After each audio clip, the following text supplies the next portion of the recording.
Salut! Alors aujourd'hui on se retrouve pour fabriquer des valets d'établi. Les valets d'établi, pour ceux qui ne connaissent pas, c'est un genre de serre-joint, mais qui n'a qu'un pied. Hein, en gros, voilà, c'est une tige. C'est une tige et il y a la partie pour serrer. Alors en principe, elle est un peu coudée quand on les achète comme ça, là ça fait une jolie forme. On a un trou dans l'établi d'1 millimètre ou deux de diamètre supérieur au corps de notre valet. On rentre notre valet, on tape dessus et ça serre la pièce. Ça sert à serrer des pièces de bois en plein milieu d'un établi. Donc ça me fait défaut, j'en ai besoin, c'était prévu il y a longtemps.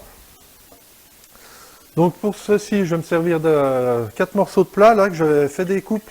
J'en ai fait 2 différentes. J'en ai fait un plus long.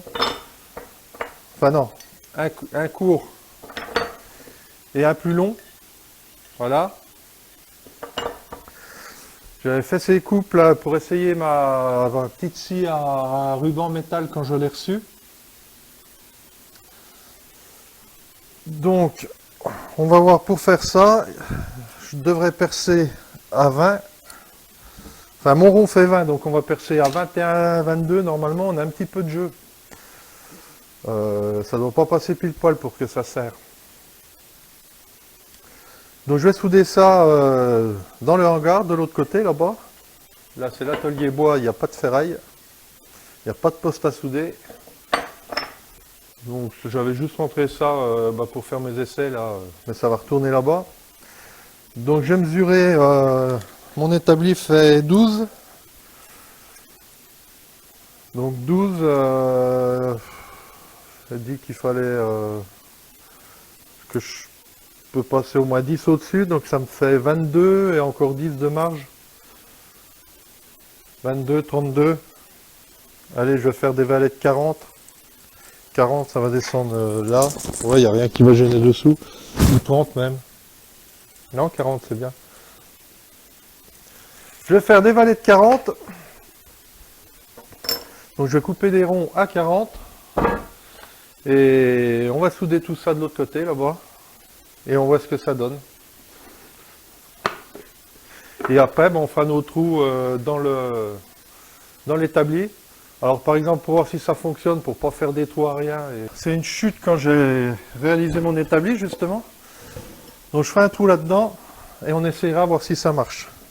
Voilà, on va dans l'autre atelier et on regarde tout ça, si ça fonctionne. Voilà, donc nous voici arrivés sur la scie à ruban, la petite scie à ruban. Alors c'est une petite scie à ruban chinoise. Hein. Moi je l'ai acheté, ça faisait un moment que j'en voulais une, parce que je trouve que c'est mieux que les disqueuses. Déjà, je voulais quelque chose qui fasse des coupes précises. Ça fait moins de saleté, ça fait pas de flamme. Je trouve que c'est plus confortable à travailler. Donc en principe, moi j'ai acheté ce modèle-là. Elles sont à 400 € en général. Moi je l'ai eu à 200. Je sais pas s'il y avait une promo ou enfin j'en sais rien du tout. J'ai sauté sur l'occasion, j'ai dit pour 200 balles, j'en risque rien du tout. Donc toutes les vidéos, il y a pas mal de vidéos là-dessus. Tout est vrai, hein. Elles sont à régler. Moi j'ai été obligé de me refaire la butée à 90 là, de la régler. J'ai refait un filetage, le filetage que j'ai essayé de la régler était bouffé. J'ai de la chance, souvent apparemment les étaux sont bancals, moi apparemment il est bien droit. Enfin j'ai eu une petite bricole ou deux. Alors comme tout le monde, il n'y a rien d'extraordinaire, hein, mais bon il faut le faire. Il y a 2-3 petits trucs à ajuster et ça fonctionne très bien. Par exemple, la lame a l'air d'être de bonne qualité, j'en ai reçu 3 avec. Alors moi, ça vient de chez Viltech. Voilà. C'est la 61 917, 230 volts, 1,5 kW, 50 Hz et 5 ampères. Donc voilà, donc je l'ai réglé.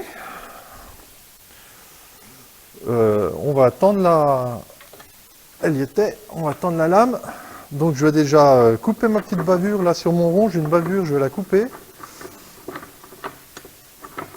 Et on voit ça après pour assembler et souder nos valets. Donc si vous voulez, je vais laisser la première coupe là en vitesse normale sur la vidéo, puis après je mettrai en accéléré.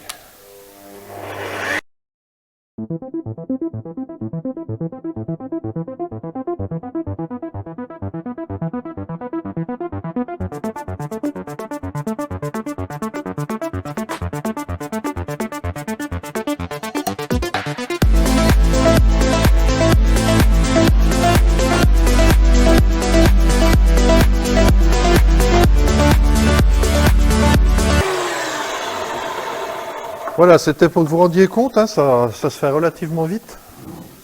Moi je trouve que c'est très confortable à travailler. Donc là j'ai réglé ma butée pour avoir ma longueur. Je vais essayer d'en faire deux de la même longueur, enfin il n'y a pas bien d'importance. Hein.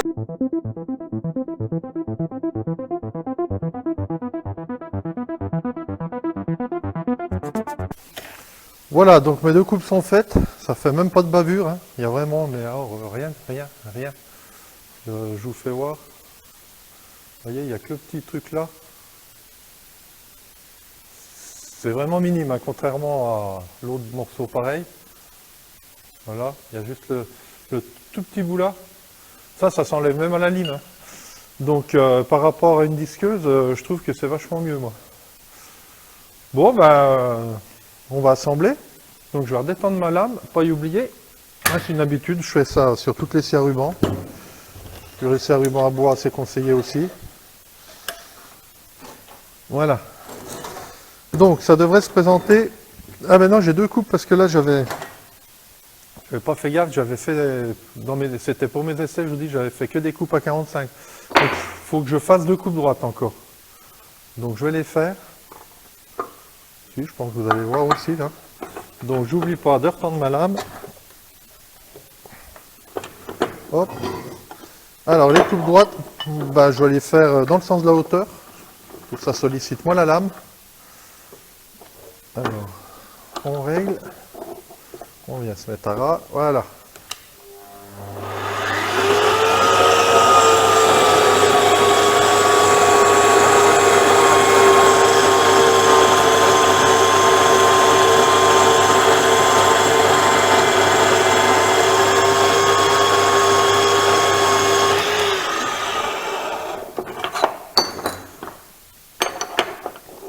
Moi, je trouve ça génial.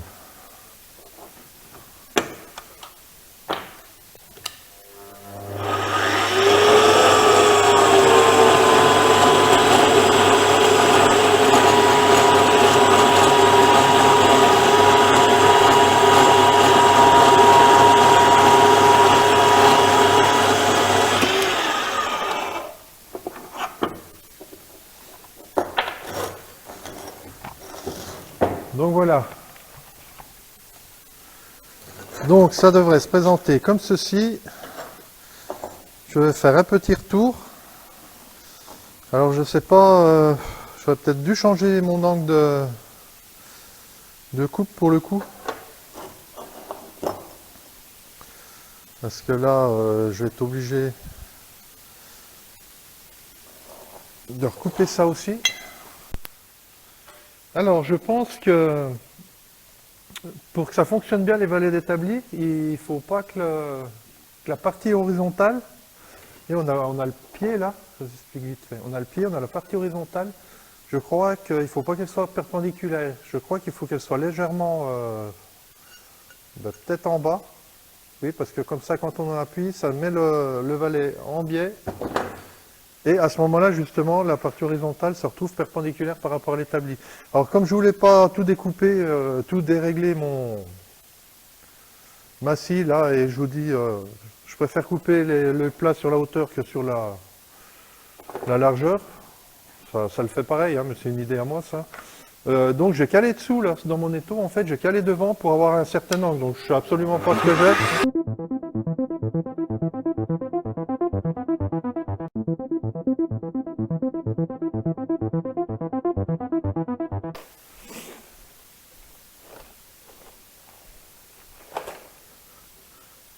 Alors, un petit truc que beaucoup de gens ne savent pas. Un poste à souder, parlez-en autour de vous, vous verrez, même les professionnels, certains vont tomber des nues. Un poste à souder, à électrode. Dans la majeure partie des cas, on a l'habitude de mettre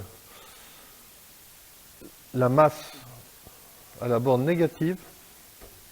Et bien c'est le contraire. Le négatif va à l'électrode. Et regardez sur les... Alors j'espère que vous allez voir. Sur des boîtes d'électrodes, eh ben, c'est marqué. Je vais essayer de vous faire un zoom.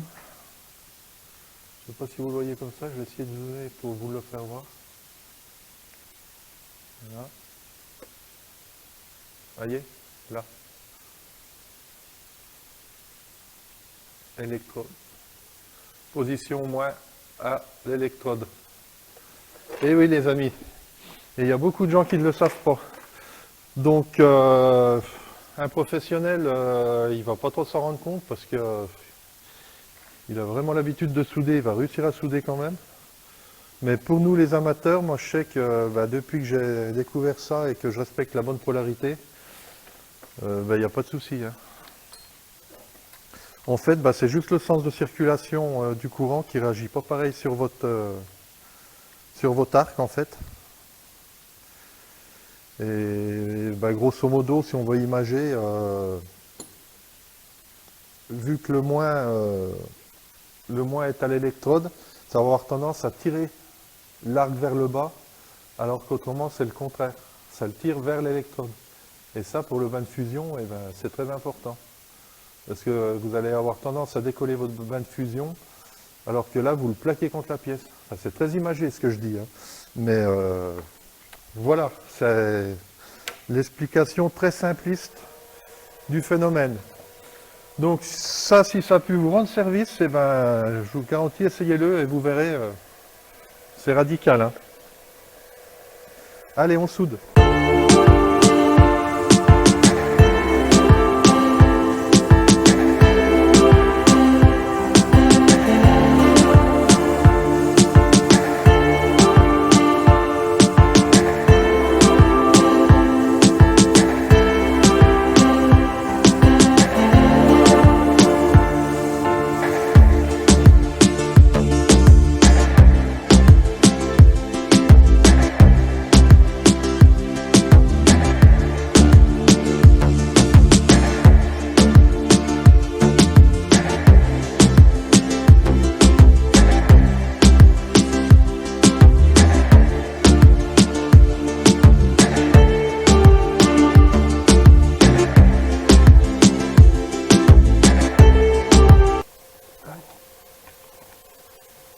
Voilà. Je vais faire l'étalon des... Donc je vais prendre des rondelles, je vais les remplir de soudure et ça devrait faire l'affaire. Alors je cherche ma masse. On va se positionner ça au centre. On va les pointer.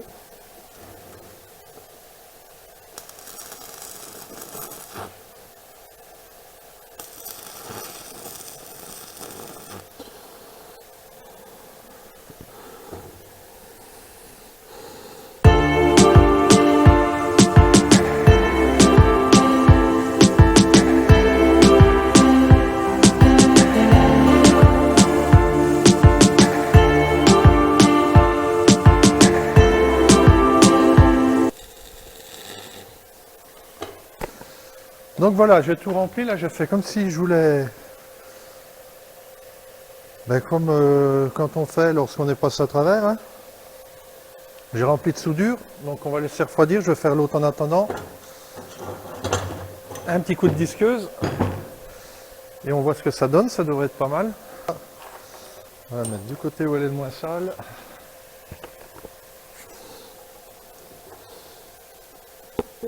La masse.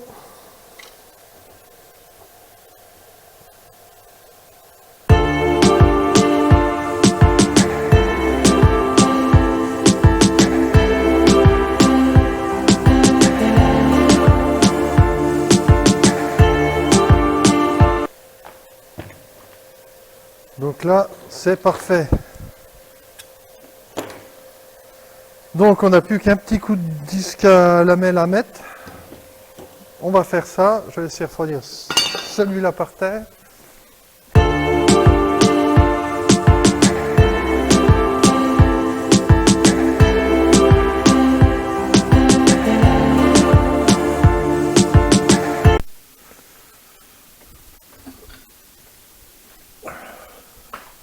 Donc me voici de retour.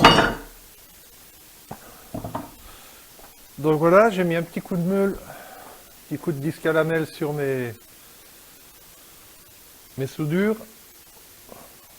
Bon, c'est pas parfait, mais et là il y a un petit trou, une petite impureté. Voilà. Les patins, parce que je vais appeler les patins. Voilà. Bon, celui-là, c'est celui-là le plus vilain. Bon, c'est pas très grave, hein. C'est juste pour qu'il y ait une bonne surface d'appui. Donc, nous allons essayer de percer ceci.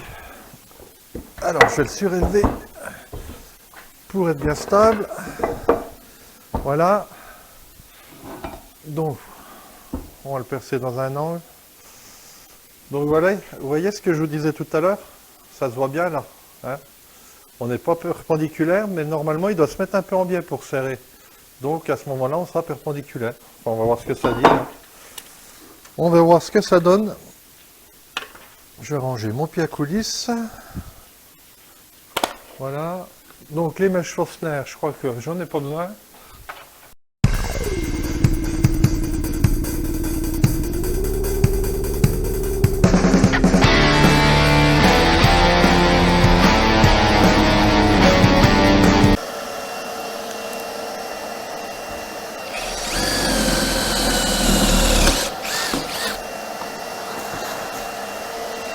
Voilà.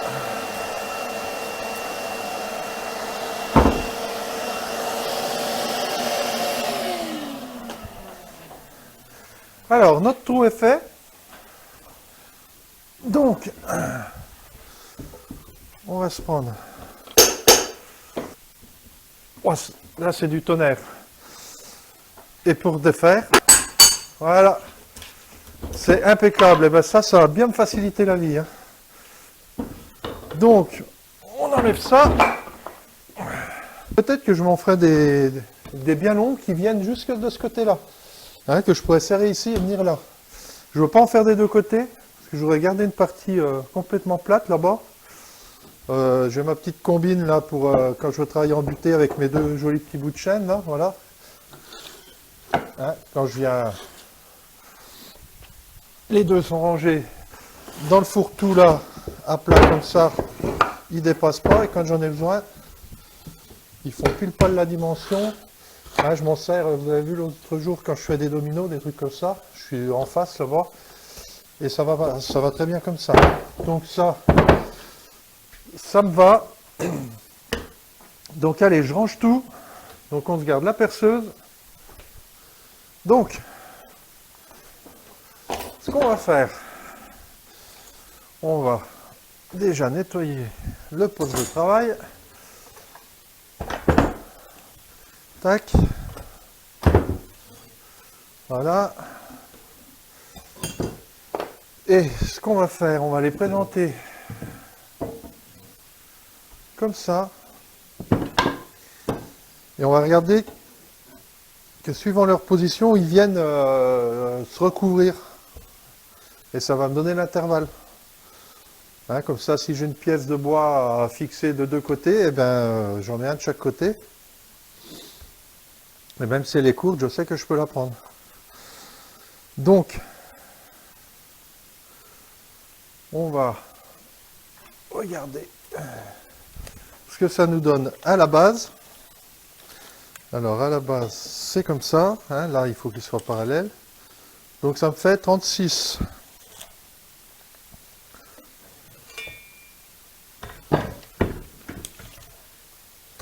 Alors, je vais peut-être déjà démarrer de 36. Hein, comme ça, je peux venir bloquer un bout là.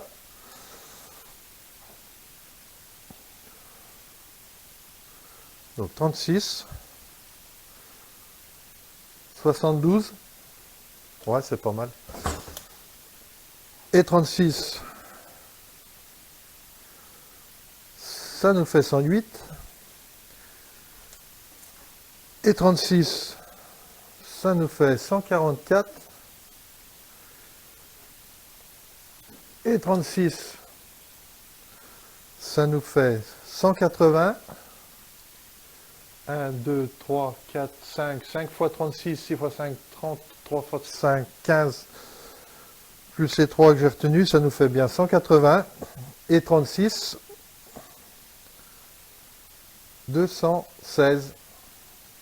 Si ça veut bien se passer, et bien il me reste 34, c'est pas mal. 1, 2, 3, 4, 5, 6. Donc 6 trous à faire. Allez, on essaye avec celui-là, avec celle-ci là. Alors j'avais déjà réaffûté celle-ci, mais alors pas trop bien on dirait.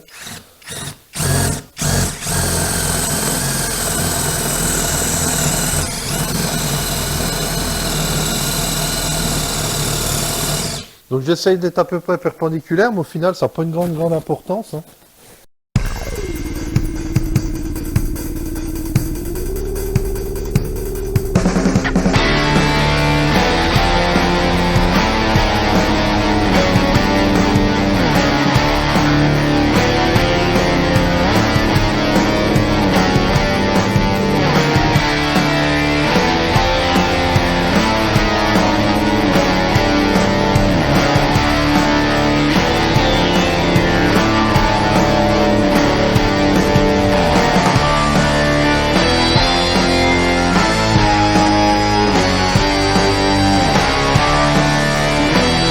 Voilà, tous mes trous sont faits. Alors, on va les tester un par un quand même.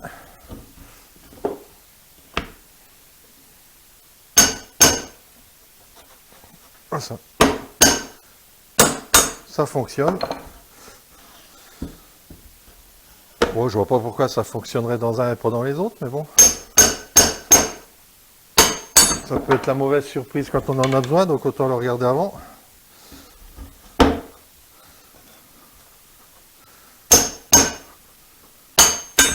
Ah, je suis super content, tiens, encore une avancée toute bête, un petit truc d'une heure, mais qui va bien me rendre service.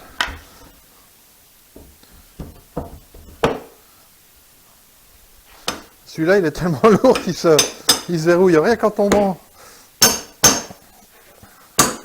Voilà, je vais pouvoir les ranger les deux dans mon fourre-tout. Voilà, comme ça je les aurai tout le temps sous la main. Je vais les peindre d'une couleur que je les voie quand même bien. D'ailleurs, je vais les peindre tout de suite.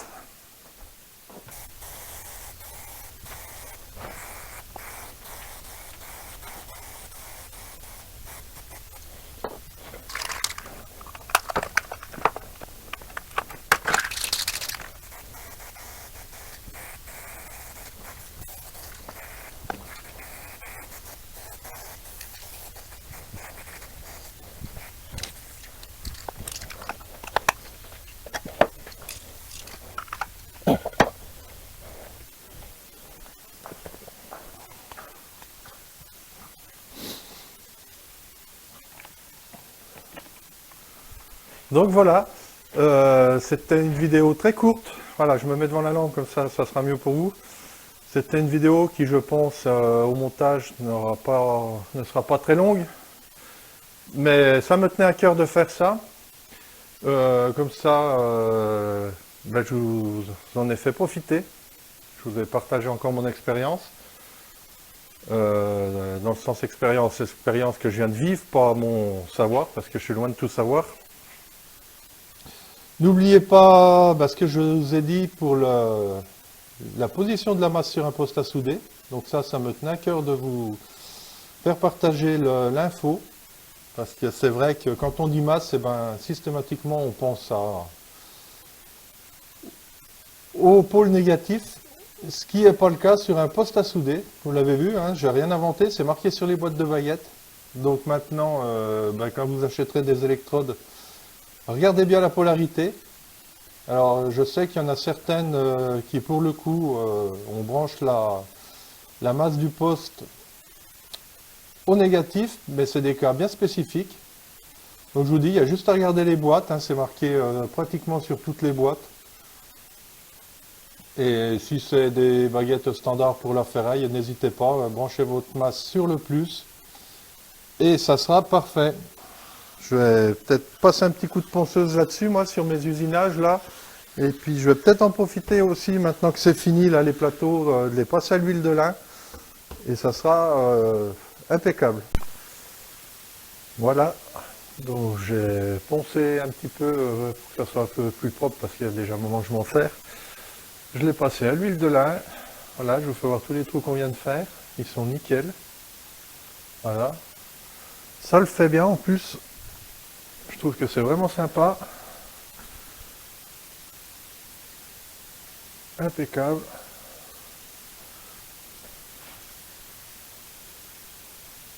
Donc on attend que tout ça sèche. Je vous refais une petite prise de main pour vous les mettre en situation. Et c'est nickel. Encore une chose de plus de faite.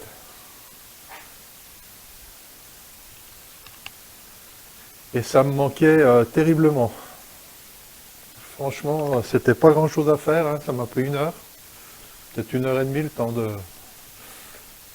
d'aller d'un atelier à l'autre. Enfin bref, en prenant tout son temps. Mais qu'est-ce que ça va me rendre service, qu'est-ce que ça va être pratique. Voilà, il y a des petites choses comme ça. Bah, de temps en temps, il faut se prendre 1 heure ou deux quand on n'a pas envie de faire grand-chose ou pas de projet particulier. On s'y met, on le fait et après on en est content bah, tout le restant de sa vie, hein. Voilà, j'aime bien l'aspect que ça donne au plateau, l'huile de lin. Mais bon, c'est surtout que ça va me le protéger quand même. Quand je veux faire tomber de la colle ou je pourrais mieux l'essuyer tout de suite. Autrement, ça rentre dans les fibres du bois. Donc voilà. Donc je suis revenu le lendemain dans l'atelier. J'avais ça en tête quand j'ai fait mes essais sans la peinture. Je trouvais bizarre que ça fonctionnait car j'avais vu dans une vidéo de Samuel Mamias qu'il fallait rayer les deux côtés opposés du valet. Donc avec la peinture, ça fonctionnait pas du tout. Donc j'ai pris une lime, j'ai enlevé la peinture rapidement et ça fonctionne très bien maintenant. Voilà, en fin de vidéo, je vous mets un petit bonus. Je vous fais allusion à un meuble d'ordinateur pour mon ordinateur que j'ai reçu pour le montage de vidéo. J'avais envie de vous faire une vidéo, mais j'ai perdu des données. J'ai perdu tout le début du film. J'ai formaté ma carte. J'ai essayé de récupérer, mais ça n'a pas fonctionné car j'ai enregistré déjà d'autres séquences par-dessus. Donc je vous mets juste le résultat final, c'est bien dommage. Je voulais partager ce projet avec vous. Allez, ciao les amis.